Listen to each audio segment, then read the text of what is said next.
Alors, bonsoir à tous. Maintenant, on va passer à l'anglais. Je... Bon, alors, il y en a, je vais répéter des choses pour ceux qui ont l'habitude de faire les formations Fishben. Je vais répéter des choses qu'on a dit, redit et rappelé. Et pour les autres, ben, n'hésitez pas à poser des questions. Il y a des petits éléments dessus, voilà, qu'on va mettre. Alors, je vais vous partager maintenant la présentation avec un rappel de l'épreuve. On va commencer comme ça. Voilà. Donc, dans les éléments, vous avez une épreuve qui est 100% orale, en anglais à 100%. Et vous avez quand même du matériel qu'on va vous fournir. C'est-à-dire, ce qui vous est fourni, c'est une question et un texte support. C'est très important de se rappeler que c'est une question qui vous est fournie. Votre épreuve, c'est une question, c'est répondre à une question, parce que ça correspond à votre réalité professionnelle. Vous n'êtes pas des spécialistes de langue. Vous n'allez jamais, dans la réalité, faire des commentaires de texte. Parce que je ne sais jamais ce qu'on vous demandera. À la rigueur, on pourrait vous demander de commenter un graphique, mais dans ce cas-là, pas un document iconographique, mais bien un graphique. Mais là, en fait, on va vous demander de faire une présentation. Si par exemple, on vous dit, ben, faites une présentation pour le client qui est un client étranger sur les systèmes d'organisation des entreprises en France, eh ben voilà, c'est ça que vous allez faire. Donc, en gros, c'est ça qu'on vous demande de faire. Donc, vous avez 1 heure pour pouvoir produire deux choses, un bref résumé, j'insiste bien sur le bref, on va le reprendre plusieurs fois, et une analyse problématisée et structurée euh, alors, de votre présentation, là, c'est ce que j'appelle votre document, mais je devrais le modifier et dire vraiment votre présentation, de votre présentation qui s'appuie sur le texte, d'accord? Euh, je vais le rajouter, comme ça il n'y aura pas de doute. Donc de votre présentation, et ça va s'appuyer sur le texte, d'accord, sur votre texte. C'est-à-dire que vous allez le citer, mais vous devez aussi pouvoir vous en éloigner. Ah, ça va faire partie des pièges, ça on va en parler, c'est de vous faire capter par le texte et plus de réussir à en sortir. Et vous devez donc faire produire une présentation orale de 15 minutes maximum, entièrement en anglais, suivi d'un entretien de 15 minutes maximum, entièrement en anglais. Point de vue temps, en gros, si vous faites moins de 8 minutes, à moins que vous ayez fait quelque chose d'absolument extraordinaire, il est compliqué de ne pas avoir une note éliminatoire. Parce qu'en fait, ce serait pas juste que vous ayez fait une présentation très très courte et donc en fait vous perdiez moins de points en termes de vocabulaire, de grammaire, de choses comme ça, et que vous ayez quand même la totalité des points. D'accord? Donc, ensuite, le jour de l'épreuve, vous allez avoir l'accueil. Généralement, on vous reçoit à 8h30, tout le temps. Ça ne veut pas dire que vous passez à 8h30 parce que vous êtes convoqué à 8h30. Vous êtes reçu à 8h30 ou à 13h30. Dans la majorité des endroits, en fait, on vous reçoit tous en même temps. Vous allez dans la salle de préparation. Les sujets sont ouverts. On va donner à ceux qui passent dans 1 heure le sujet. Donc ceux qui passeront à 9h30 ou le lundi c'est à 11h, mais c'est pas grave. À eux, on va leur donner le sujet et vous allez attendre et on vous donnera votre sujet 1 heure avant votre temps de passage. Donc, et ça veut dire que si vous passez à 9h30 et que vous avez donc terminé à 10h05, eh bien, vous allez attendre en loge parce qu'on ne vous laisse pas sortir de façon à ce que les sujets ne soient pas communiqués, en particulier pour les personnes qui ont leurs épreuves outre-mer. D'accord? Voilà. Donc ça, c'est cet accueil, ça va être comme ça sur les convocations. Vous allez être convoqué soit tôt le matin, soit tôt l'après-midi.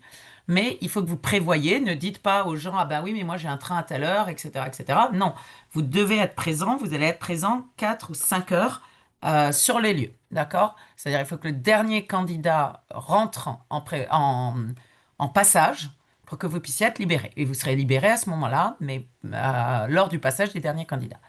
OK? On va vous faire un rappel des règles.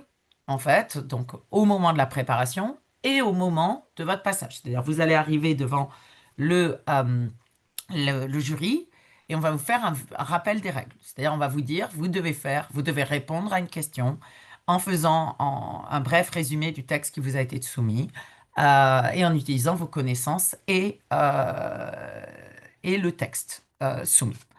Voilà. Là, une fois que ça c'est fait, c'est à vous de jouer. Donc, vous vous notez l'heure. Vous vous notez l'heure pour ne pas dépasser ou pour ne pas être trop court. C'est-à-dire que souvent, vous allez parler trop vite, donc ralentissez. Ça va vous aider à tenir le temps. D'accord? Euh, Vous allez disposer vos brouillons devant vous de façon à ne pas les chercher. Moi, je vous conseille alors, chacun se les écrit comme il veut, mais moi, je vous conseille de n'écrire que d'un côté. Tant pis pour l'environnement cette fois-ci, hein. Mais n'écrivez que d'un côté parce que si vous passez votre temps à regarder, à retourner vos brouillons pour essayer de voir où vous avez mis quelque chose, ça va être super compliqué. Donc, il vaut mieux étaler vos brouillons, les avoir numérotés et être capable de retrouver très très rapidement ce que vous cherchez. D'accord? Donc, vous disposez vos brouillons. Vous saluez en disant good morning, good afternoon, et vous commencez directement. Vous ne vous présentez pas, vous ne rappelez pas qu'on vous a soumis une question et un texte. Parce que ça, on le sait, hein. En fait, il y en a qui font passer cette épreuve comme moi depuis pratiquement 10 ans. Il y en a qui, voilà, donc en fait, au bout d'un moment, on connaît l'épreuve. On n'a pas besoin que vous nous rappeliez les choses euh, et que vous nous expliquiez quelque chose qu'on sait déjà. D'accord?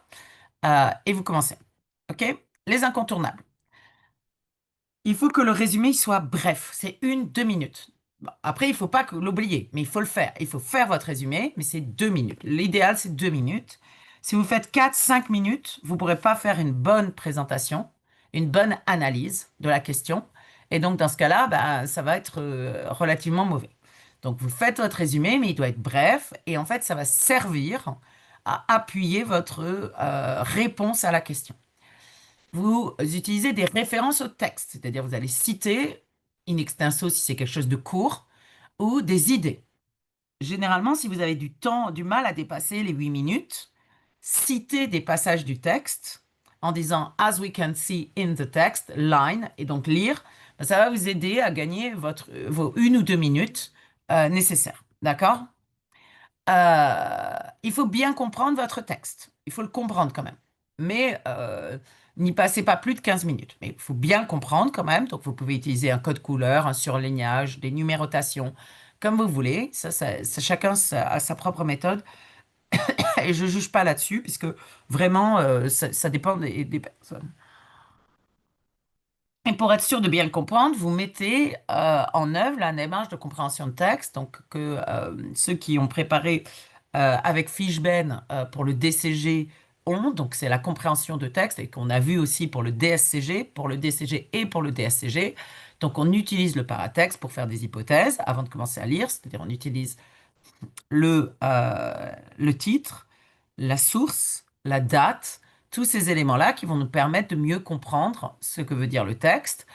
Vous faites ce qu'on appelle la compréhension globale en utilisant la situation d'énonciation, généralement fondée sur le premier paragraphe du texte. Puis après, vous allez chercher à comprendre les idées principales de chaque paragraphe. En gros, une idée par paragraphe, c'est très bien. Si vraiment vous dites, ouais, celle-là, elle est quand même clé, je vais la rajouter, vous pouvez la rajouter, mais une idée par paragraphe, ça suffit. Et après, si vous êtes bloqué, mais seulement si vous êtes bloqué, seulement si vous n'avez pas compris l'idée globale, vous faites une analyse de phrases, puis une analyse de mots. D'accord? Un élément aussi incontournable, c'est une véritable introduction. Alors là, j'ai beaucoup plus insisté cette année, mais parce qu'on a plein de candidats, et ça va faire la différence entre les candidats. Un candidat qui fait une bonne introduction, il crée, c'est votre première image. Donc ça va créer euh, la première impression qu'on a de vous. D'accord? Si votre introduction est mauvaise, on va avoir une mauvaise image de vous et il va falloir que vous fassiez des prouesses pour réussir à rattraper. Et même en faisant des prouesses, on aura du mal à aller au maximum de notes. Si en revanche vous faites une bonne introduction, ça va vous asseoir en tant que candidat. Donc ça vous donne une position. Et en fait, il va falloir faire beaucoup de bêtises dans votre présentation, ce que je vous souhaite pas, pour qu'en fait, on se dise non, c'est pas si génial que ça. D'accord? Donc, soignez votre introduction, c'est primordial, parce que c'est la première image qu'on a de vous. D'accord? Et ça, c'est très, très important. Donc, une vraie introduction à 5 étapes, incompréhensible, incompréhensible. On ne peut pas supprimer ces 5 étapes. Vous avez forcément ça. Vous avez une phrase d'accroche, ça c'est la première chose. C'est-à-dire on part de l'éloigné et on revient vers le proche, c'est-à-dire notre sujet. Si on dit dans une période de crise comme la nôtre, euh, un élément qui permet de perdurer, c'est une bonne stratégie. À ce sujet, donc c'est in a period, pardon, je le fais en français, mais je devrais le faire en anglais. In a period of crisis as ours, one element that is key to help company stay alive is a good strategic planning. That is why we've been asked, et c'est là que vous faites votre deuxième partie, votre énoncé de la question en toutes lettres. To what extent it is important for a company to elaborate a good strategy. OK?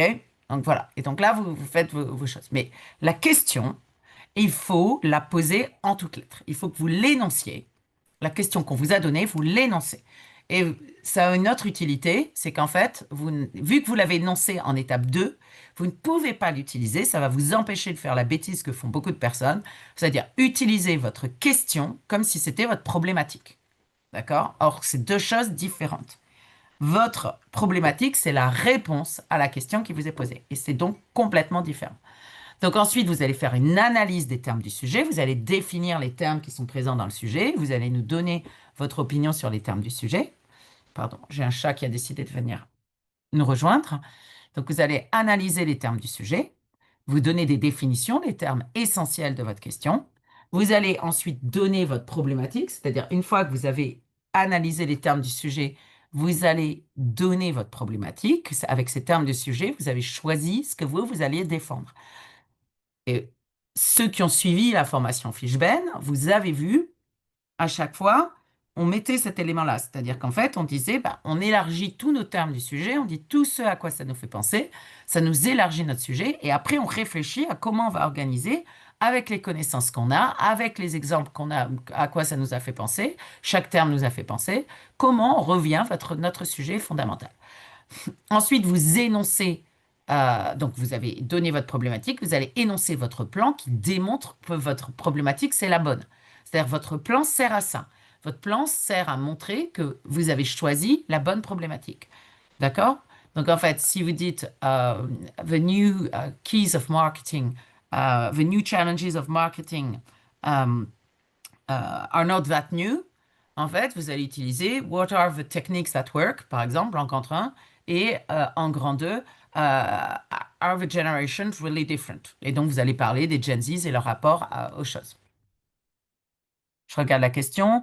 Quelle est la différence entre l'étape 2 de l'introduction et l'étape 4? C'est ce que j'arrête pas de dire. Avez-vous des... bah, c'est ça, on va en reparler. C'est-à-dire, la question, l'étape 2, c'est ce que vous énoncez, c'est ce qu'on vous a donné. Et l'étape 4, c'est votre réponse. Et ça, votre réponse, bah, il n'y a pas de formule magique, il n'y a pas d'astuce. On va en parler, mais c'est ce qu'on a mis en œuvre tout le long de la formation. C'est-à-dire qu'en fait, c'est votre réponse. La question, vous devez y répondre. Et votre réponse, elle est personnelle. Ce ne sera pas tous la même. On va avoir une infinité de réponses possibles. Et c'est en ça que le sujet, il est intéressant. C'est-à-dire que vous n'allez pas avoir la même chose, mais vous devez utiliser votre cours. Votre cours, vos connaissances, le texte. Donc, on va voir ensemble, je vais développer dans la partie d'après, ça tombe bien, vous me permettez de faire ma transition sur problématiser. Comment on problématise? Et donc, l'étape 2, c'est la problématique. Ce qu'on appelle la problématique, c'est votre angle. C'est l'angle que vous allez donner à ce sujet. Si on parle de la question The New Challenges of Marketing, en fait, vous avez une infinité de réponses possibles. Soit vous dites to have a good a good marketing strategy, we need to be adjustable. Ou vous pouvez dire research and development is key to solve new challenges of marketing, etc., etc. Donc, vous voyez que là, je vous donne plein de questions ou plein de possibilités, plein d'orientations. Ou moi, par exemple, je vais vous dire, actually, there are no new challenges using the same tools are going to solve all the problems that are presented. OK. Et donc, en fait, because human psyche is the same. Ça peut être une problématique. Moi, je peux dire, human psyche being the same, there are no new challenges. OK? Et donc, en fait, c'est à moi de le développer. Donc, par exemple, en utilisant la pyramide de Maslow sur la Gen Z, sont en fait exactement les mêmes choses. Et c'est juste des outils différents qui les intéressent, mais qu'en fait, c'est les mêmes personnes, c'est les mêmes êtres humains. Et ensuite, donner the tools of marketing, donc marketing mix, product life cycle, des choses comme ça. Voilà. Donc, en fait, on fait faire exactement la même chose. Mais vous allez voir que euh, c'est vraiment votre élément à vous. C'est votre réponse à la question. Donc, je dis oui que cet élément, vous devez différencier la question qui est posée. Donc, ça, c'est la même pour tout le monde. Elle n'est pas orientée puisque justement, on vous a posé une question. Votre problématique, elle, c'est votre orientation. C'est l'orientation que vous choisissez d'emprunter pour répondre à la question.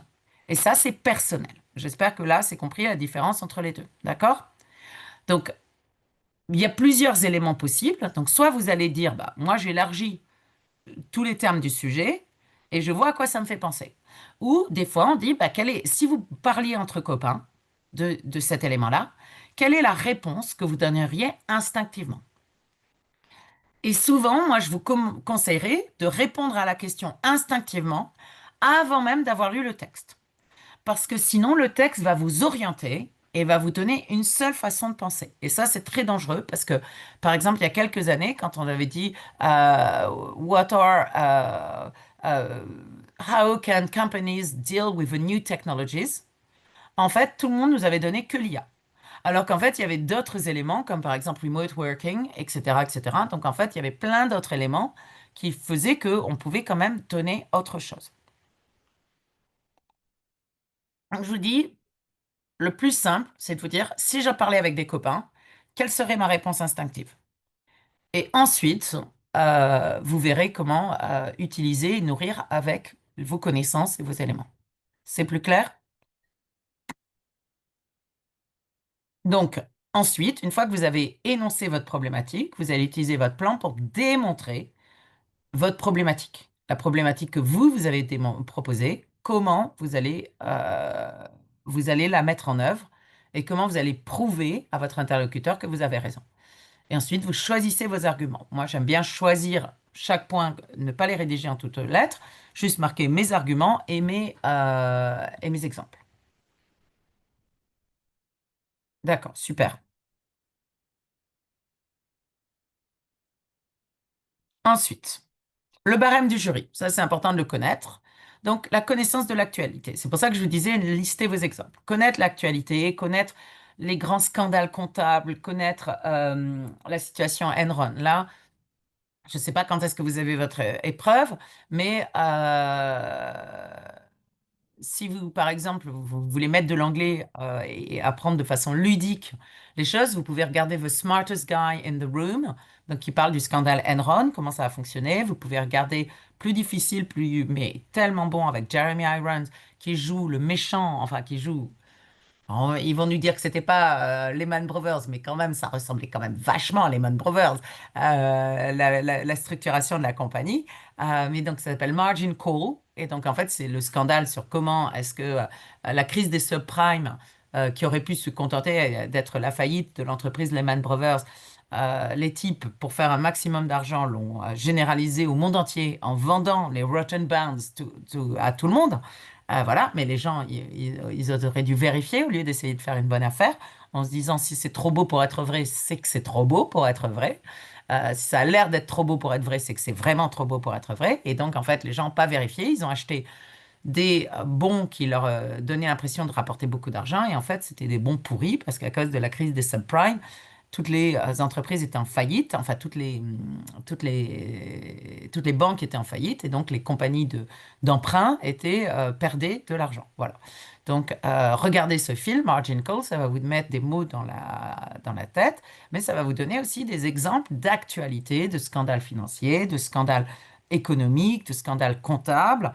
Regardez les éléments de Samsung, lisez Horizon and the Post, le scandale en Angleterre sur le service de poste avec Horizon et avec les fraudes qui ont eu lieu pendant cet élément-là. Donc, regardez ce genre de choses pour connaître, pour voir ce qui se passe dans l'actualité.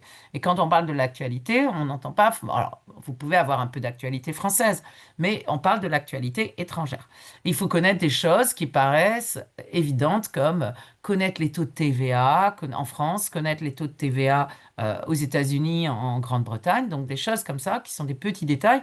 Mais si on vous le demande, en tant qu'expert comptable, connaître le taux de TVA, ça paraît un peu logique, d'accord? Vous devez faire un dossier structuré, une présentation structurée. Oui, je regarde la question. Quand on fait notre plan structuré et on prend obligatoirement les éléments du texte où l'on peut mettre nos connaissances personnelles.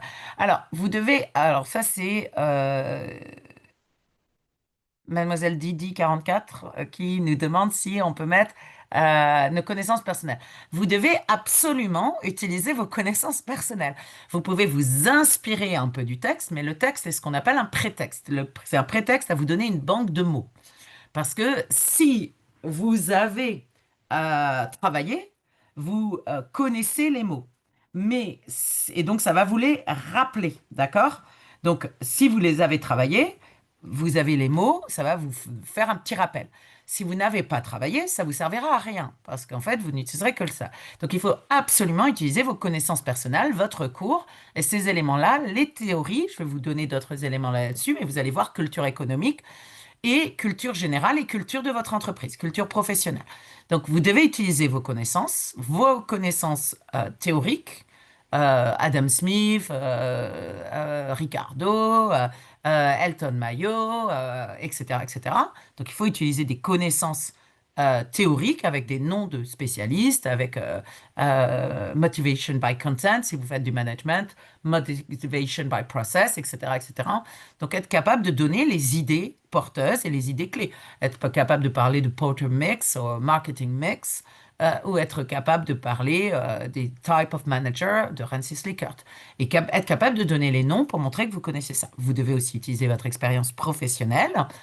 Et le texte, vous le rajoutez pour citer de temps en temps. Donc, vous ne devez pas le négliger, mais vous ne devez pas en faire l'essentiel de votre texte.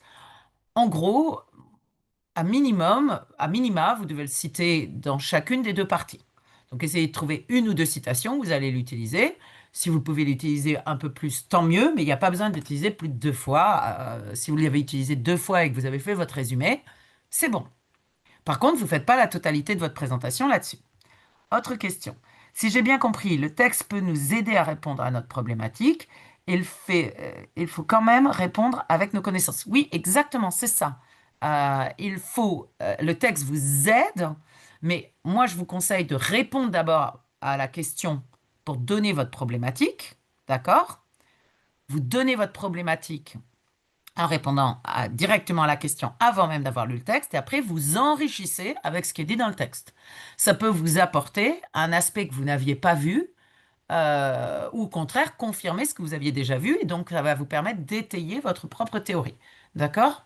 Mais c'est vos connaissances en priorité. Sans connaissances, vous ne pouvez pas le faire. Cette épreuve, vous ne pouvez pas la faire sans aucune connaissance. C'est pas la peine. Parce que, parce que en fait, on peut pas faire d'omelette si on n'a pas d'œufs. C'est juste une question de base. Si vous avez que des lardons, du persil et un peu d'oignon avec du fromage, bah, ça va pas faire une omelette. Les connaissances, c'est la base. Voilà, c'est les œufs. Et pour faire une omelette, il faut des œufs. Voilà. Et ça, c'est vos connaissances. Et c'est ça, on en a absolument besoin. Si vous n'avez pas de connaissances, ça va être super compliqué parce que on va voir que vous essayez d'y aller au talent. Ça va nous agacer parce qu'on va se dire, bah, c'est un manque c'est un niveau master et la personne manque un peu de sérieux, voilà. C'est-à-dire qu'en fait, on va dire, bah, vous n'êtes pas prêt à aller en entreprise, qu'on valide votre diplôme et qu'on dise, bah, vous allez être prêt à prendre des dossiers en langue étrangère. Si on va dans les Big Four et que vous devez prendre des dossiers, je ne sais pas, d'une entreprise Alstom Nordics, eh ben, vous n'êtes pas capable de gérer la comptabilité d'Alstom Nordics parce que, en fait, vous n'êtes pas capable de discuter avec les personnes en face de vous. Et donc, en fait, parce que vous n'avez pas les connaissances et que vous n'avez pas le savoir-faire. Voilà. Donc, en fait, on va attendre de vous que vous repassiez l'année prochaine.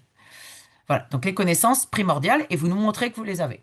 L'année dernière, c'était très bien. On avait essentiellement des questions de cours. Donc, tous ceux qui avaient bien travaillé, ils pouvaient s'en sortir. Ils nous refilaient leurs cours. Ils mettaient un peu de référence à l'actualité et vous pouviez très facilement vous en sortir. J'espère que cette année, l'inspecteur général Mathieu Vaudin, qui a eu l'excellente idée de vraiment orienter sur des questions de cours l'année dernière, va avoir la même idée, va continuer à demander aux membres du jury de bien rester sur ça, aux membres du jury qui fournissent des sujets de bien rester sur ça. Voilà, mais ça, c'est quelque chose d'important. Donc, vos connaissances, c'est primordial. Et ça veut dire que tous ceux qui ont travaillé, eh ben, ils se la sont mérité, leur épreuve. Voilà. Et ce qui est logique, en fait. C'est-à-dire, récompenser ça, c'est logique. Alors, je redescends. Voilà. Ensuite, un dossier structuré. Donc, vous nous faites une présentation structurée avec, en général, deux parties de sous-parties. Vous pouvez faire trois parties de sous-parties, mais dans ce cas-là, vous allez devoir... Enfin, si vous êtes très fluide en anglais, vous pouvez faire trois parties de sous-parties. Voilà. Mais sinon, faites deux parties de sous-parties, une bonne introduction, une bonne conclusion. Ça nous fera largement nos 12 minutes et ce sera bien. Et après, votre résumé, ça fait 14 minutes, on est parfait. OK? Présence d'une problématique autre que la question, ça c'est fondamental. Le jury donc pénalise ou valide en fonction de ça. Vos compétences de communication, vous avez quand même un certain nombre de points sur la qualité de votre anglais. Donc en fait, si vous êtes excellent en anglais, par contre, vous n'aurez pas la moyenne, mais si vous êtes excellent en anglais et que vous arrivez à faire une présentation dans un anglais extraordinaire, par contre, vous n'aurez aucun des points de contenu. Mais vous pouvez, à la rigueur, ne pas avoir une note éliminatoire. Mais voilà. Mais ça veut dire être bilingue, hein. Ensuite, alors, dans la compétence de communication, il y a aussi cette idée de volonté de répondre. C'est-à-dire, est-ce que vous êtes capable de me regarder quand je vous parle? Est-ce que vous lisez tout le temps vos notes ou est-ce que vous m'ignorez? Est-ce que vous me prenez en compte en tant que membre du jury? Ça, c'est très important, c'est quelque chose qu'on apprécie énormément. Ou pas, en fait. Euh, et est-ce que vous avez cette volonté de communiquer avec les membres du jury? Donc, prenez toute question comme une chance de clarifier votre propos et une chance de rectifier si vous êtes trompé. D'accord?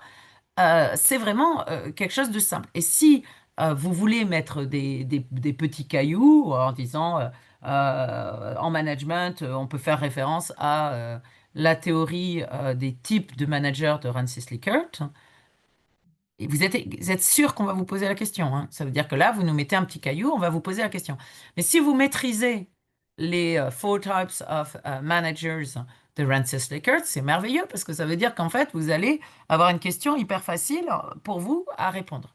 Donc, profitez-en. Donc, n'hésitez pas à mettre des petits cailloux pour permettre aux gens de répondre. OK? Ensuite, la capacité à s'adapter aux questions. Euh, alors, des fois, quand vous êtes euh, il y a des fois où, en fait, on va vous poser juste des questions de vérification de cours. Vous nous avez parlé je ne sais pas, de l'approche monétariste, donc de la monnaie. On vous dit, OK, can you define who are the authors? What is the theory? Et on va juste vous demander de clarifier. Si on voit qu'en fait, vous n'êtes pas mauvais, c'est-à-dire vous avez fait une très bonne présentation, on va essayer de voir jusqu'où vous pouvez aller. Et donc, on va vous poser des questions qui peuvent être un peu plus déroutantes. C'est bon signe. Si on vous pose des questions vraiment déroutantes, ça veut dire que... Et donc, prenez-le comme une chance. C'est-à-dire, vous allez dire, OK, I'm not sure, but what I can conjecture is gna gna gna. If we take that theory, we can use that. If we take that theory, or it's a good question, but we do not necessarily have an answer to that. Et donc, vous allez mettre en avant des choses très différentes. D'accord? Donc, votre capacité à vous adapter aux questions, à prendre en compte ce qu'on vous dit, ou peut-être qu'en fait, bah, on dit, bah, vous avez pris telle orientation. En fait, on veut voir si une autre orientation était possible, en fait. Enfin, on savait qu'il y avait une autre orientation, vous ne l'avez pas présentée, mais on veut voir si vous êtes capable de vous adapter à celle-là. Euh, alors, la question qu'on pose, c'est la définition des termes peut se faire dans le corps de notre présentation. Alors, les termes du sujet, il faut les définir dans l'introduction. C'est une convention stratégique qu'on a toujours. Voilà. C'est juste la convention qui veut ça. Les termes du sujet. Après, si vous avez des concepts qui vous paraissent utiles, si vous parlez, si vous dites, par exemple, Maslow's Pyramid of Needs, vous allez dire what we call a need, gna gna gna gna gna gna. Et vous, là, vous donnez votre définition. Ou vous allez dire, if we talk about authoritative manager, là, vous donnez votre définition.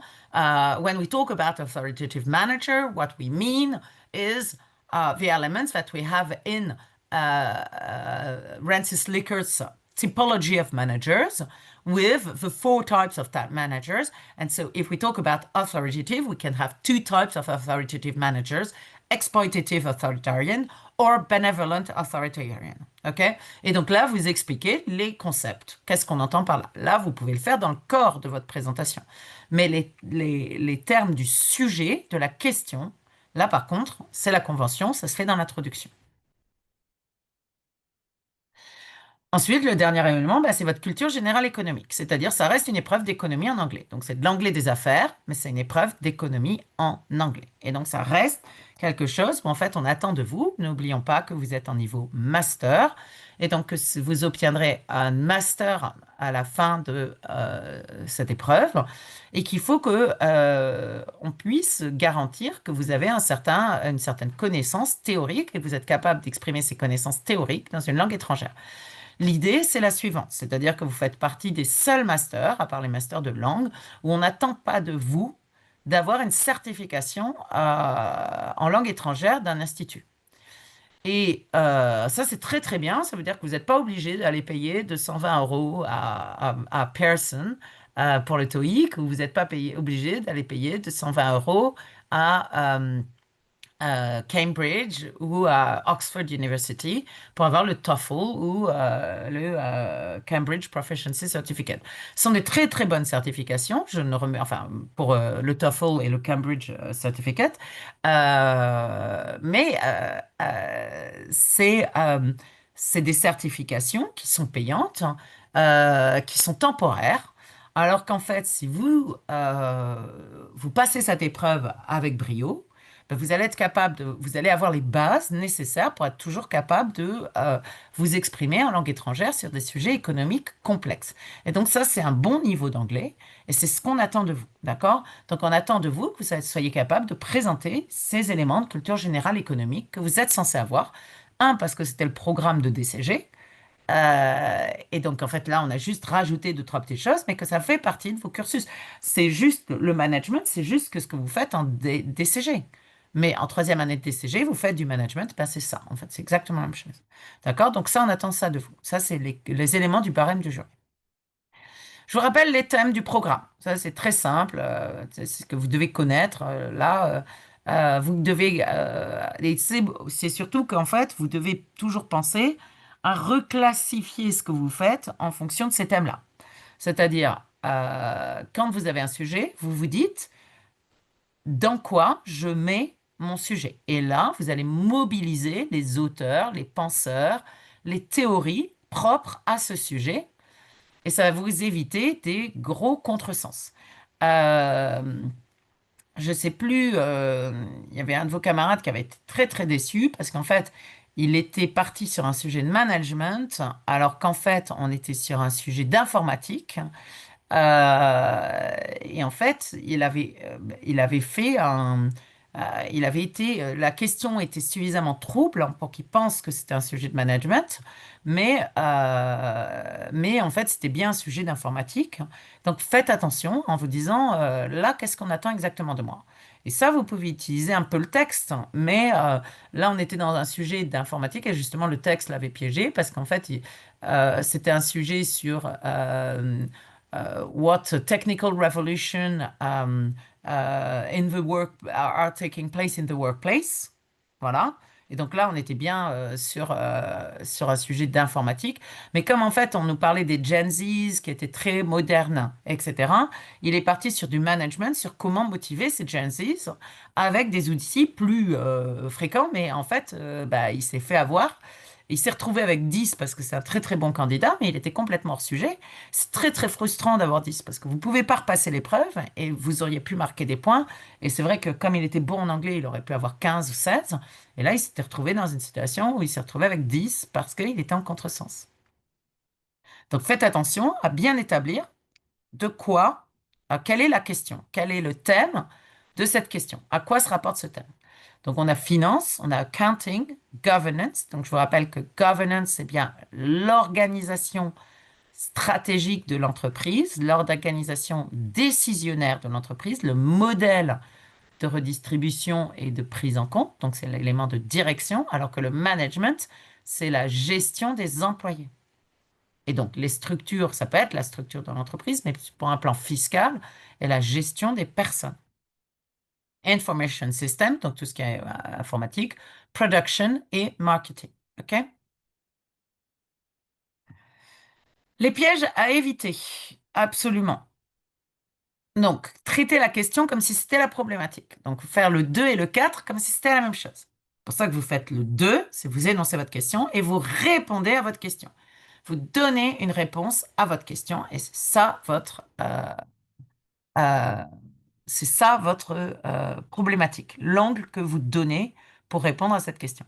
Vous limitez au résumé. Il y en a, ils arrivent et en fait, ils vont me faire un résumé de 5-6 minutes et à la fin, ils disent, voilà, c'est fini.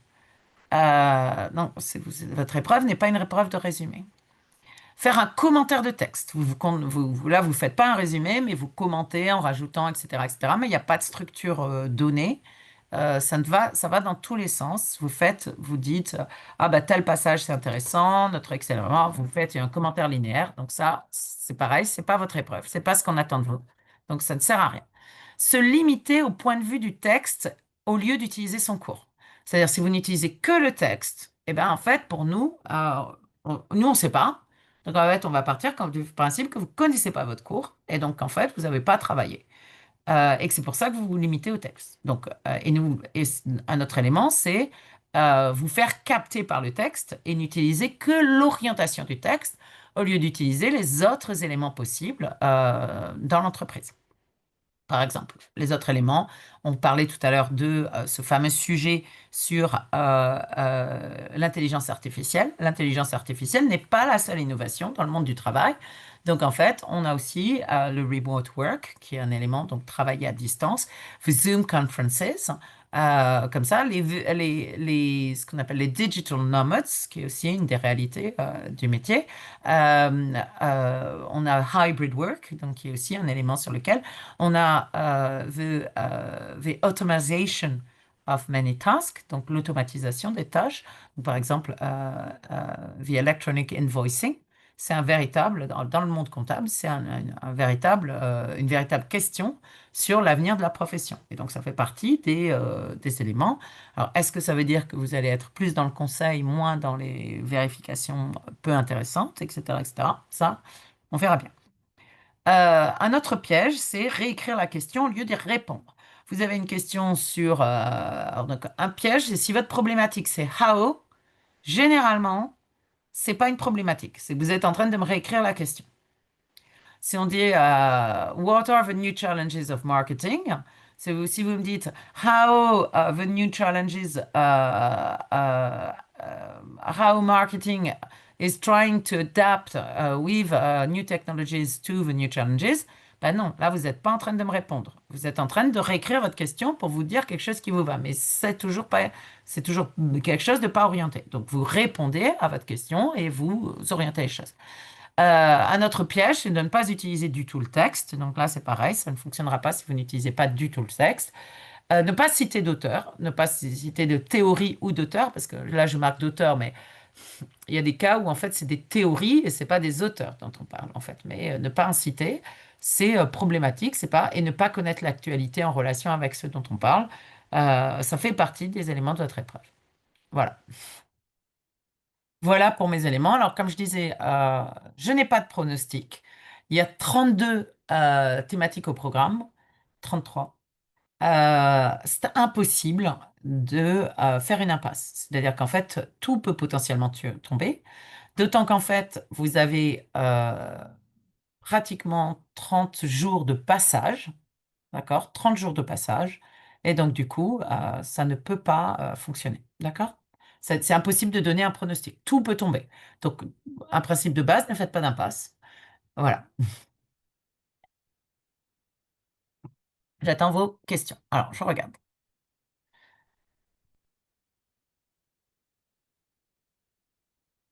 Alors, la différence entre la notion de gouvernance et management. Gouvernance, c'est ce qui concerne la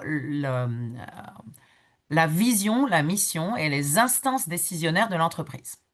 Donc, quand vous dites qui décide dans l'entreprise, the board of directors, quelles sont les instances décisionnaires de l'entreprise et quel modèle de gouvernance, c'est-à-dire de direction, est choisi. Donc, de façon traditionnelle, on dit qu'il y a trois approches, trois modèles.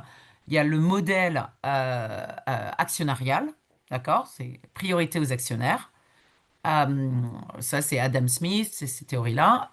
Le modèle des parties prenantes, stakeholder model, d'accord? Donc, avant, c'était shareholder model. Là, c'est stakeholder model. Et donc là, on veut dire, on prend toutes les parties prenantes et euh, euh, on s'organise sur ces éléments-là. Et après, il y a le modèle traditionnel, the traditional model ou family model. On peut avoir des hybrides, mais voilà, ça, ce sont les grands modèles de gouvernance, pas de management, justement, c'est les grands modèles de gouvernance. Et donc, en fait, vous devez, et en fonction, et ça, c'est l'orientation qu'on va donner à son entreprise pour prendre des décisions. Après, le management, c'est comment on choisit de gérer ses employés. Quelle priorité on va donner à qui dans l'entreprise? Comment on va gérer nos ressources humaines? Donc, en fonction de ça, on va choisir aussi un statut juridique différent. Donc, vous pouvez avoir les entreprises en fonction, donc elles vont avoir aussi une structure d'autorité, flat organization, divisional organization, etc. Ça, c'est des questions de management. C'est qui dirige qui dans l'entreprise, qui fait des comptes rendus à qui dans l'entreprise et comment on motive les gens, comment on les fait travailler, etc., etc. Ça, c'est le management. Donc, le management est centré sur les relations entre individus, alors que la gouvernance est purement sur c'est la direction, les instances de direction de l'entreprise et comment elles organisent les relations, comment elles organisent les relations avec l'extérieur plutôt, en fait. Voilà. Surtout avec les investisseurs, par exemple. Peut-on avoir des questions sur le texte? Oui, en fait, c'est parfaitement possible. C'est-à-dire que si... alors, il peut y avoir plusieurs raisons. La première, c'est on a l'impression que vous avez fait un contresens sur un passage du texte. La deuxième, c'est que on n'a plus d'idée de questions.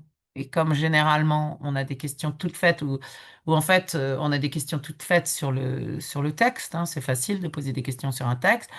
Ou on peut vouloir vous demander votre opinion, parce qu'en fait, on vous a trouvé euh, très wishy-washy, c'est-à-dire on n'a pas l'impression que vous allez dans un sens, dans un autre. Donc en fait, on voudrait voir un peu si vous êtes capable de vous orienter, de nous donner une opinion précise sur le texte. Voilà, ça va être les trois raisons principales de vous poser des questions sur le texte. Mais oui, on peut parfaitement vous poser des questions sur le texte. Oui, je vous remets la... Donc, on me demande de remettre la diapositive avec la méthodologie de l'introduction. Euh, Hop, je la remets là. Ça, c'est très important. Déjà, si vous avez ça, hop, je pousse mes questions. Ça va, vous, ça vous...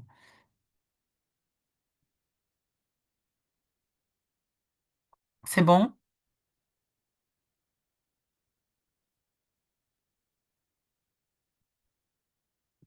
Alors, est-ce qu'il y a une question supplémentaire? Non.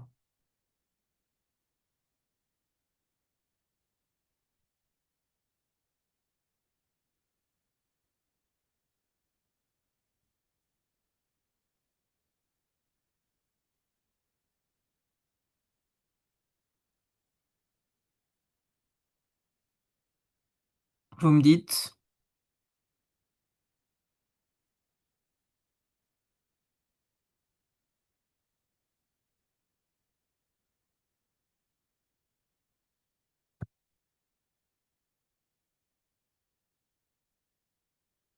D'autres questions?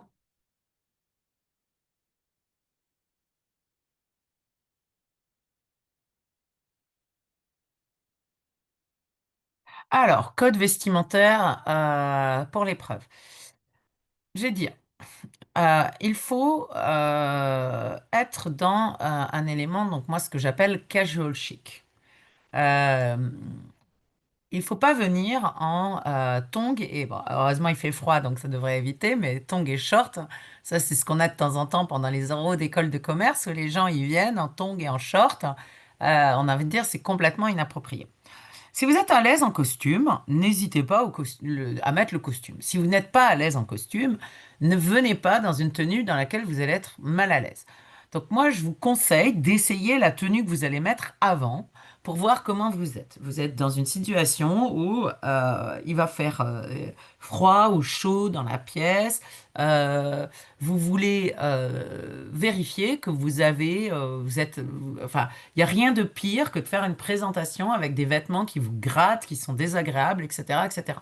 Donc ne prenez pas une tenue sans l'avoir portée avant, en l'ayant essayée au moins 1 ou 2 heures. Vous voyez comment vous êtes. Si vous êtes trop guindé, c'est pareil, ça va se voir et donc vous allez communiquer une sorte de malaise à vos examinateurs. D'accord? Et on ne saura pas pourquoi vous n'êtes pas bien, mais on sentira que vous n'êtes pas bien. Donc on dira, est-ce que c'est parce qu'il ne maîtrise pas son sujet? Enfin, vous voyez ce que je veux dire? Donc, une tenue professionnelle, dans le sens où en fait, vous avez un polo ou un pull pour les garçons. Vous pouvez mettre chemise-veste si vous êtes à l'aise hein, dans le costume. Des chaussures, pas des baskets. Les baskets, c'est pour faire du sport. Donc voilà, donc là, vous n'êtes pas là pour faire du sport. C'est pas sportif comme épreuve.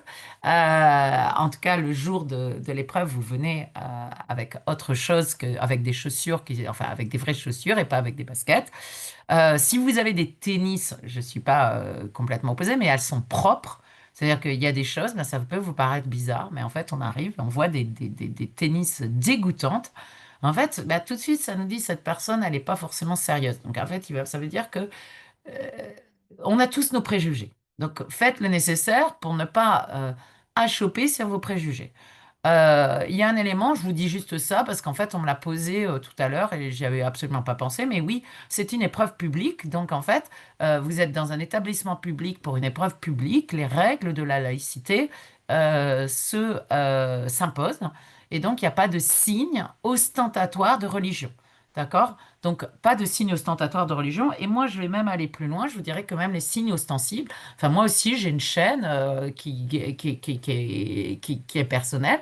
Mais bah, le jour des épreuves, où j'ai toujours fait ça, et même quand je suis en cours, je la mets sous mon sweatshirt. C'est personne à la voir.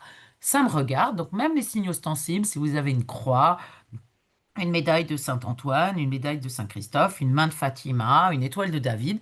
Vous la mettez sous votre pull, ça n'a pas à être vu. C'est quelque chose qui doit rester personnel. Voilà. Donc, je vous dirais, donc, dans les tenues vestimentaires, soyez dans la neutralité. Si vous avez un piercing, vous l'enlevez le jour de l'épreuve. Si vous avez un tatouage, faites le nécessaire pour le cacher un petit peu. Vous ne pouvez pas savoir sur qui vous allez tomber. ne- il faut que rien ne dépasse. Ce jour-là, rien ne dépasse. Donc, vos tatouages, ne prenez pas ce risque. Vous n'êtes pas là pour faire une instance, un point pro-tatouage, d'accord? Vous mettez un peu de maquillage dessus, ou vous mettez des manches longues, vous faites le nécessaire pour rester neutre, parce que vous ne savez pas sur qui vous tombez, d'accord? Donc, vous restez dans la neutralité, on ne sait jamais.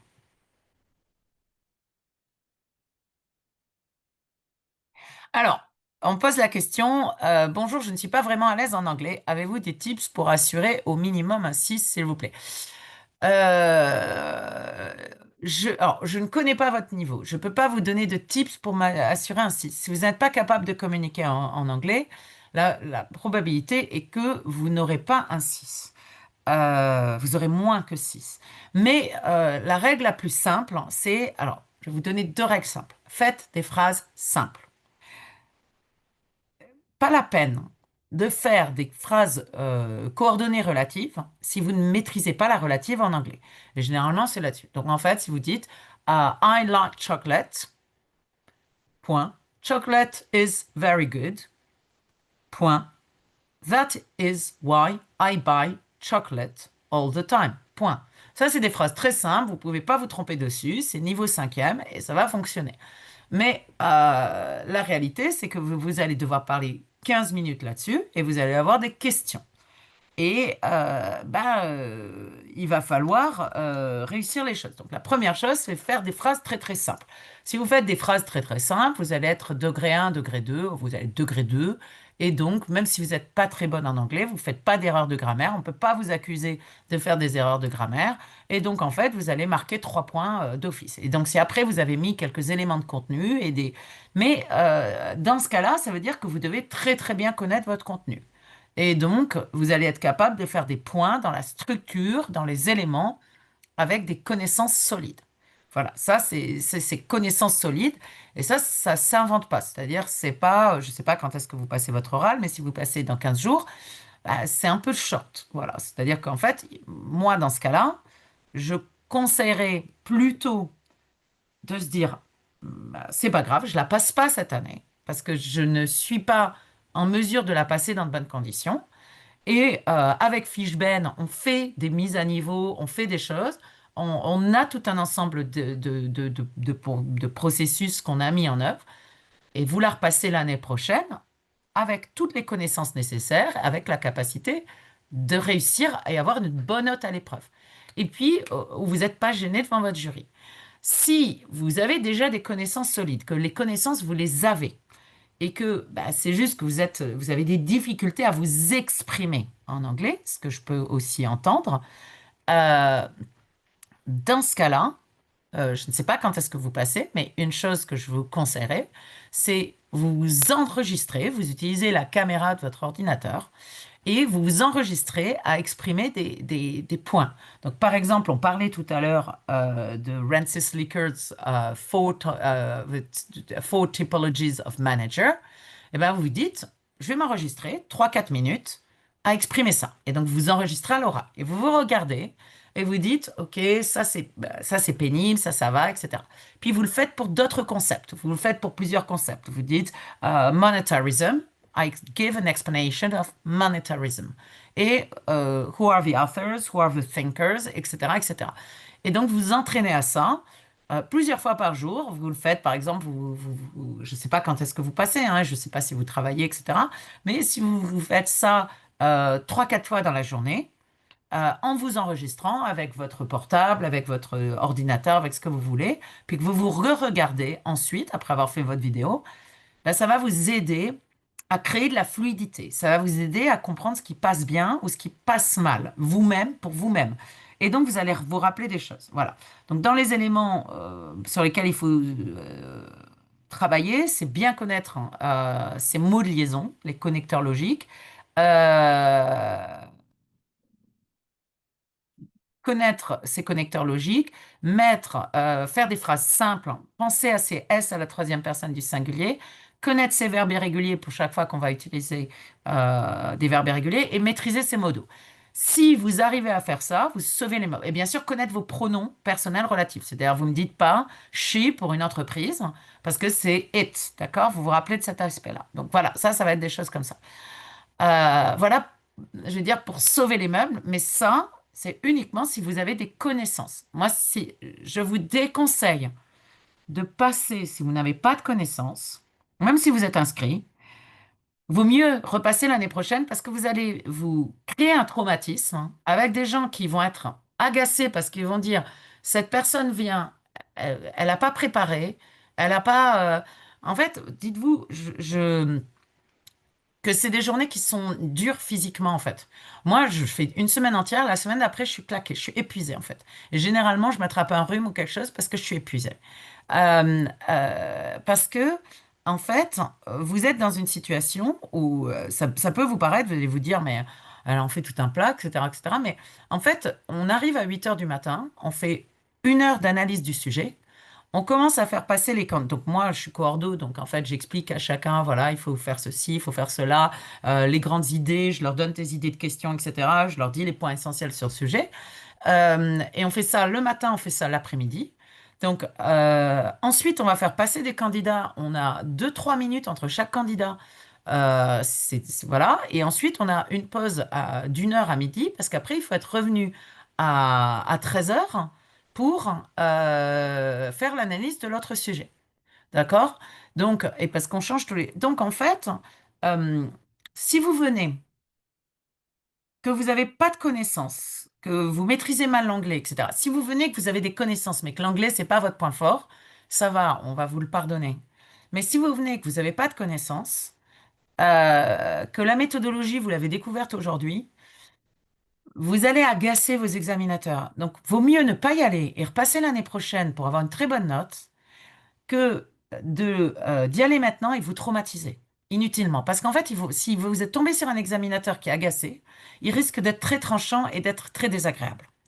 Et ça va vous nuire. Voilà, c'est tout. Et donc, il vaut mieux ne pas y aller l'année prochaine et valider votre diplôme après. Voilà. Moi, ça, c'est mon opinion sur le sujet. Donc, vous verrez. Mais moi, ça, c'est mon opinion sur le sujet parce que dire, je vais tenter d'avoir un 6. Si vous n'avez pas les connaissances, ce sera difficile. Quels sont les conseils pour assurer un 17-20 à l'épreuve? Euh, Bien maîtriser l'anglais. Donc, je reviens dessus, cet élément. Donc, en fait, comptez énormément sur l'anglais. Euh, donc, bien maîtriser l'anglais pour avoir 17-20 à une épreuve. Euh, donc, pareil, la même chose. Ne pas oublier vos S à la troisième personne du singulier. Ne pas mettre de S aux adjectifs. Bien mettre vos adjectifs avant. Maîtriser les modaux. Maîtriser vos pronoms. Utiliser des connecteurs logiques pour faciliter le discours et la compréhension de votre discours par votre examinateur, c'est-à-dire mettre des however, nonetheless, yet, but, saturé de connecteurs logiques, ça nous réveille. Ça nous... Ah, tiens, un connecteur logique, ça nous fait, on aime bien. Euh, Utiliser, donc bien connaître votre document, montrer, faire du name dropping. Si vous connaissez les théoriciens, donnez-les, ne nous poussez pas à les demander. C'est ça qui va faire des choses. Avoir une opinion personnelle, c'est-à-dire dans le cadre de la question, mais en utilisant vos connaissances, faire une réponse qui est vraiment orientée. C'est-à-dire être capable de dire, comme je vous disais tout à l'heure, what are the new challenges in marketing? Dire, I don't believe that there are new challenges in marketing. I believe that actually it is exactly the same. It's a question of adaptation. Et donc après, vous faites votre démonstration. Ça, c'est une problématique orientée. C'est-à-dire, vous avez pris position, y compris à l'encontre de la question. OK? Et donc ça, alors vous n'êtes pas obligé d'être toujours polémique, mais vous faites une vraie, pour si vous voulez une très bonne note, eh ben, il faut faire une véritable orientation avec des penseurs, référence à l'actualité, vous faites la totale, réutilisation du texte, et mettre en avant, donc montrer cet élément de maîtrise et bien montrer que vous connaissez les choses. Et quand que vous savez où vous allez, que vous répondez bien à votre problématique et que vous êtes bien en train de démontrer votre problématique, donc vous faites des petits éléments de rappel entre vos parties. Vous dites that's why. It shows that, gna, gna, gna, it's not a question of new technologies, it's not new challenges, it is the same but dressed differently. OK? Et et être ouvert au dialogue. C'est-à-dire quand les personnes vous posent des questions, vous répondez le plus longtemps possible. C'est-à-dire vous essayez de tenir 3 4 minutes sur chaque question. Ça veut dire que vos examinateurs, ils n'ont que 3 voire 4 questions à vous poser. Et donc, ils vont jamais aller dans les questions hyper complexes parce qu'en fait, ils utilisent leur première question. Si vous profitez de chaque question pour déverser une tartine, eh ben, ça fonctionne très bien. Ils n'ont que 3 questions à vous poser. Et moi, en tant qu'examinatrice, je peux vous assurer que trouver des questions, bon, il y a des moments où c'est pénible, quoi. Voilà. Alors, autre question. Combien de temps doit durer normalement une introduction? Bah, si vous avez fait une bonne introduction, c'est 1 ou 2 minutes. Voilà, et votre conclusion, ça va être 30 secondes, donc il n'y a pas besoin de la surdévelopper. Je vous rappelle que le résumé, vous le mettez soit en tout premier, soit juste après votre introduction. Ça, c'est vous qui voyez. Si vous maîtrisez bien, moi, je vous conseille de mettre votre résumé après, parce que dans ce cas-là, vous aurez bien choisi tous les éléments qui confirment que votre problématique est la bonne dans le texte. C'est tout.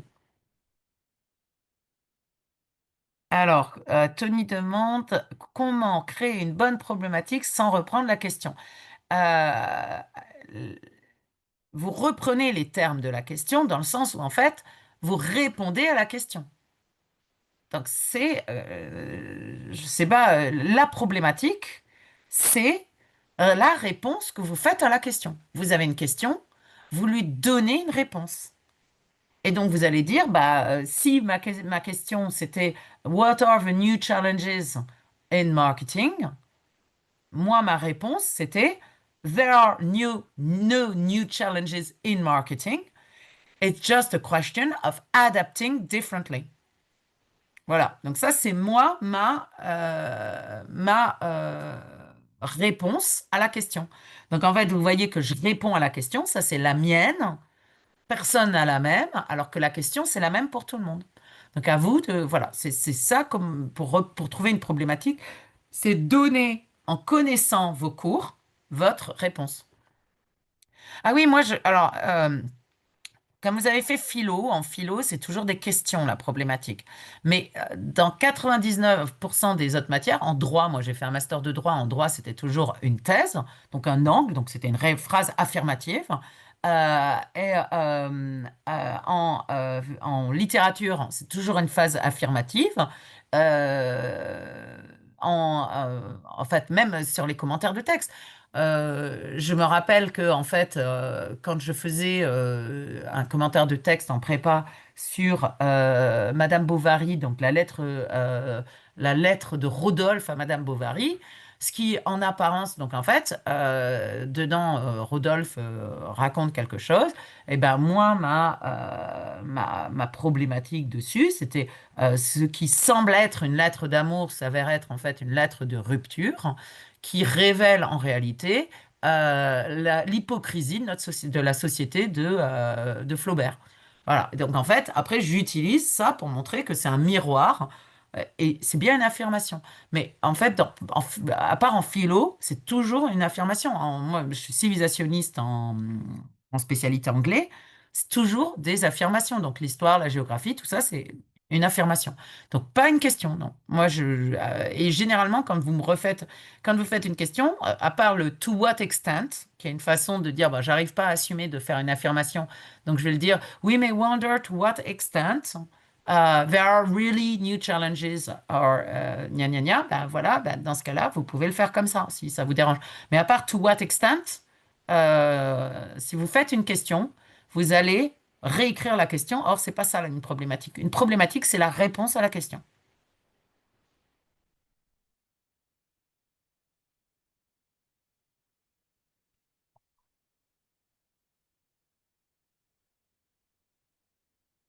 Un, eh ben,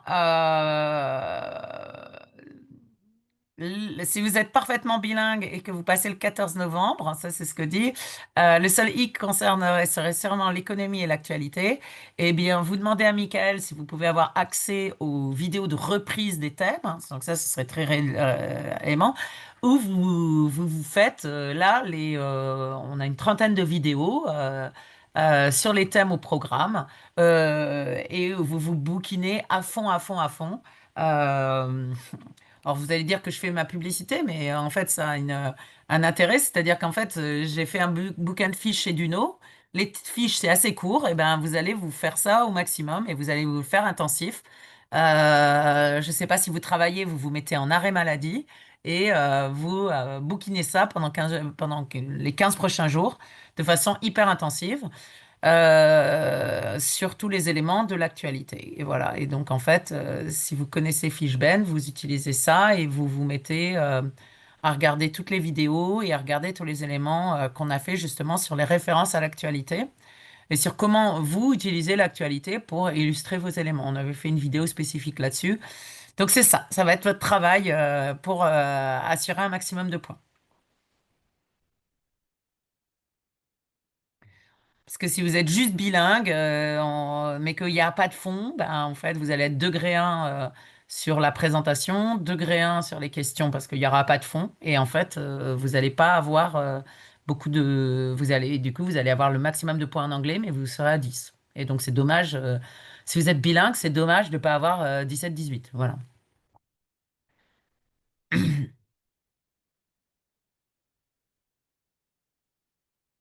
Non, alors je peux pas vous donner ça, donc on me pose une question. Non, je peux absolument pas. Alors attendez, il y a ma question qui a disparu. Donc on me dit, pourriez-vous nous donner des idées d'éléments à mettre dans le plan qu'on pourra utiliser tout le temps, peu importe le sujet, l'épreuve par exemple? Non. Avantages et inconvénients. Non, ça fonctionne pas. Et même avantages et inconvénients, à chaque fois qu'on a quelqu'un qui arrive et qui dit, alors en grand 1, on va voir les avantages, en grand 2, on va voir les inconvénients. On dit, ok, ok, ça va, merci. Les plans bateaux, en fait, vous n'allez pas convaincre quelqu'un. Donc moi, je vous dirai jamais ça. Le plan bateau ne peut pas fonctionner. Il y a des choses qui vont fonctionner, par exemple en management. On va pouvoir dire, bah, mais ça fonctionnerait même pas à tous les coups. Mais on va dire dans 80% des cas, vous pouvez faire quelque chose sur point de vue de l'employeur, point de vue de l'employé. Mais pareil, c'est-à-dire que si vous voulez faire quelque chose qui est du plaquage, eh ben, nous on le voit bien. C'est-à-dire que justement, ce qu'on est en train d'essayer d'évaluer, c'est votre capacité à réfléchir et à vous adapter à quelque chose. Si vous voulez nous plaquer quelque chose de tout fait et pas avoir à réfléchir, vous aurez la note qui correspond à cette façon de penser. Et donc, en fait, bah, on va vous dire non, en fait, on veut de vous et on veut que les entreprises, quand elles embauchent quelqu'un, elles aient cette garantie que les personnes qui sont en face d'elles sont capables de réfléchir et de penser de façon autonome et indépendante. Alors, je reprends là du coup. Vous avez côté résumé, c'est là où il faut mettre intitulé du texte et les auteurs. Alors, quand vous faites votre résumé, vous pouvez dire votre texte, mais la réalité, vous pouvez, si vous voulez, pour faire clair, dire The text was written by in that document and is entitled. Voilà. Mais il va y avoir des choses. Vous êtes à 80% incapable de nous donner les dates et vous ne lisez quand même l'élément. Je vous dis pourquoi 80%, c'est que vous continuez à dire 2025 pour 2025, alors qu'on dit 2025. C'est comme ça, c'est pas la même règle que 1910, et c'est pas 1910. On ne sait pas pourquoi, mais à l'heure actuelle, la langue en anglaise dit 2025, 2008, 2008, et on verra peut-être si ça va changer au 21e, au 22e siècle. Bon, moi, je ne serai pas là pour le savoir, mais peut-être que vous verrez ça. Euh, je vous dis juste que il y a des choses que vous n'avez pas besoin de mettre. Si vous voulez mettre votre élément, vous pouvez dire the text that is submitted to us deals with. Et à la rigueur, bah, si vous donnez pas le titre, les auteurs, vous pouvez donner le journal si ça nous apporte quelque chose. Mais ça, c'est pas quelque chose. Enfin, je veux dire que ça veut juste montrer que vous savez lire. C'est une compétence de fin de CP. On va pas vous donner des points parce que vous êtes capable de lire. En tout cas, pas les titres, pas les auteurs et pas les dates. euh, ce pourquoi on va vous donner des points, c'est si vous êtes capable de dire it deals with that aspect, the author believes that, et donc vous nous montrez que vous avez pris du recul déjà vis-à-vis du texte. And he says that, that, that and that. OK. Là, là c'est intéressant, mais c'est effectivement là qu'il faut le mettre. Vous n'êtes pas obligé, vous n'êtes même pas obligé de nous donner les auteurs. Pourriez-vous nous dire quel type de questions le jury peut nous poser après notre présentation? Euh, il y a une infinité de questions. Alors, je peux vous en lire certaines, mais il y en a une.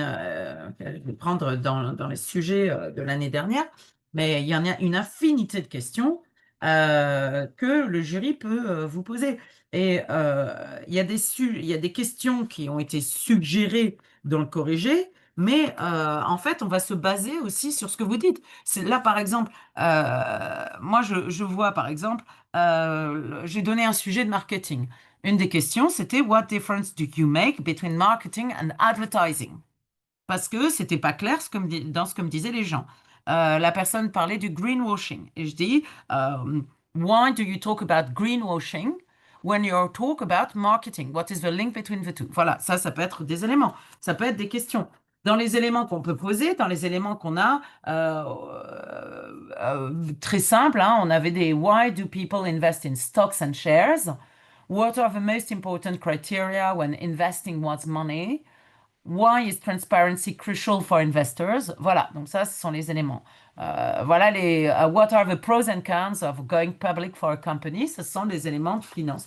Mais en fait, on va se fonder aussi sur ce que vous dites. Donc, on a des questions toutes prêtes au cas où, mais on a quand même aussi plein de questions qui sont qu'on va adapter à ce que vous dites.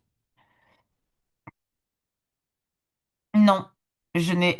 Enfin, ça dépend de ce que vous appelez un plan type. Auriez-vous un plan type à mettre en place pour le développement de notre présentation? Par exemple, grand 1, idée 1 et idée 2. Comment on structure l'idée 1? Je comprends pas vraiment ce que vous dites. En fait, l'idée 1, ça se présente toujours comme un paragraphe, c'est-à-dire c'est la même idée. Vous mettez votre grande idée, ensuite vous donnez votre idée, après vous donnez à un théoricien une, euh, une citation ou un passage du texte et vous expliquez quel est le lien entre votre idée et les éléments. Mais j'ai pas de plan type parce que le plan type ne fonctionne pas. C'est-à-dire, ça s'appelle, comme j'ai dit à votre camarade, si vous faites du plaquage, ben, on vous donnera la rémunération de quelque chose de plaqué. C'est-à-dire, si vous arrivez avec des plans tout faits, et donc qui ne s'adaptent pas, et donc qui mettent pas en avant votre réflexion personnelle et individuelle, ça ne fonctionne pas. Mais si vous me demandez quel est le contenu d'un paragraphe, ben, un paragraphe, c'est présenter votre idée. Donc, c'est-à-dire, vous dites, voilà ce que je pense. Par exemple, in marketing, what we can notice is that the product life cycle is still the same. Et donc, vous allez développer ce que c'est que the product life cycle. Et vous allez illustrer pourquoi c'est la même chose, soit en utilisant votre texte, soit en utilisant des théoriciens sur the product life cycle, en disant we still need R&D, R&D. Innovation comes from research and development. If we take Schumpeter's, who developed a theory in the end of the 19th century, innovation destroys some elements but create new ones. So actually, it's always the same process. Et donc vous mettez ça en avant. Mais voilà.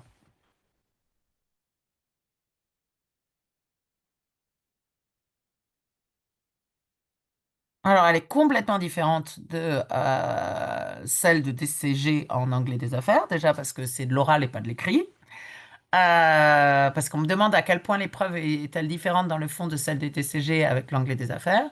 Elle est complètement différente dans le sens où, en fait, c'est de l'oral et pas de l'écrit, que vous faites une présentation, et là, c'est le contraire de ce qu'on vous disait de faire, en fait, lors de l'écrit, on vous demandait de faire une synthèse. Et donc de prendre uniquement les idées qui étaient dans le texte, alors que là, on vous demande exactement le contraire. On vous demande de vous appuyer de temps en temps sur le texte, mais de faire venir tout votre contenu qui est à vous. Et en plus, on a des sujets beaucoup plus. Alors, on avait effectivement de l'économie et du légal dans la structure de l'entreprise, dans le DCG. Mais cette fois, en fait, on rajoute aussi les systèmes informatiques, on rajoute la gouvernance, on rajoute le marketing, la production. Donc, en fait, on est beaucoup plus complet. Alors, on a toujours la finance et la comptabilité est beaucoup plus approfondie. Donc, en fait, là, maintenant, vous devez faire ce qu'on vous interdisait de faire lors du TCG, c'est-à-dire que vous devez donner vos idées à vous. Et vous devez présenter vos idées à vous en faisant quelque chose de structuré et d'organisé, et non pas, mais alors, ce qui rapproche du DCG, c'est que vous aviez à faire une synthèse organisée, structurée et orientée. Voilà. Mais ça, c'est la seule chose qu'il y a en commun.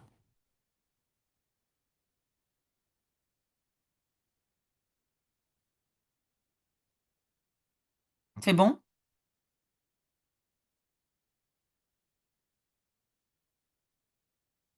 Bah, tant mieux que ça vous ait aidé pour euh, comprendre les choses. Oui, bah, comme je l'ai dit, hein, si vous voulez préparer cette formation, en fait, avec Fishben, on fait ça régulièrement. On fait des formations, on vous prépare. Il y a deux choses. Il y a la formation longue durée qui commencera en février.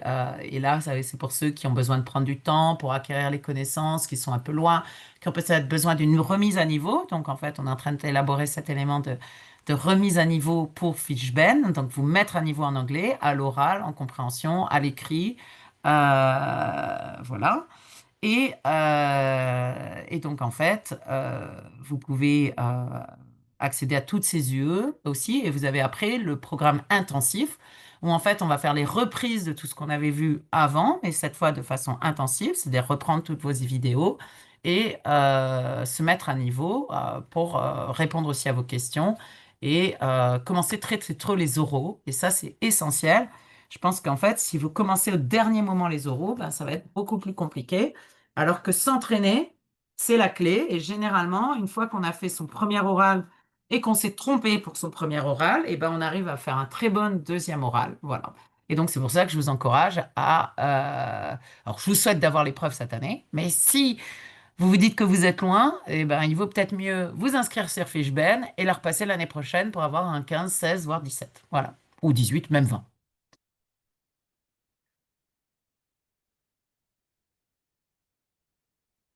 Avec plaisir.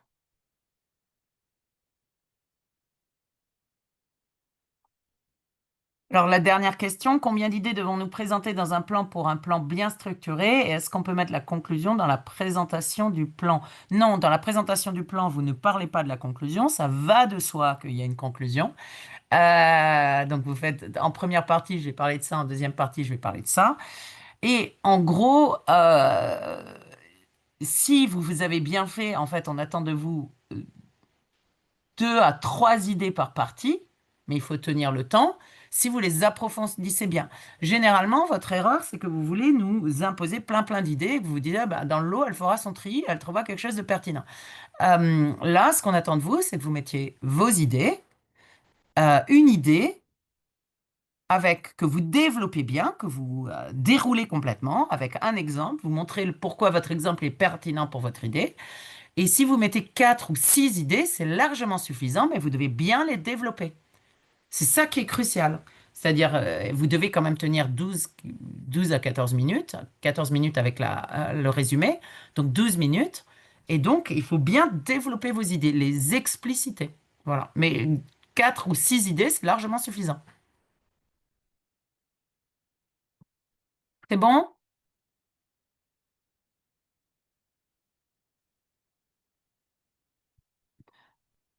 Bon, allez, bonne soirée à tous et bonne chance. Et maintenant, bah, ceux qui ont le temps, entraînez-vous. Et si vous voulez passer des oraux, pensez à Fishben. Voilà, bonne soirée. Avec plaisir.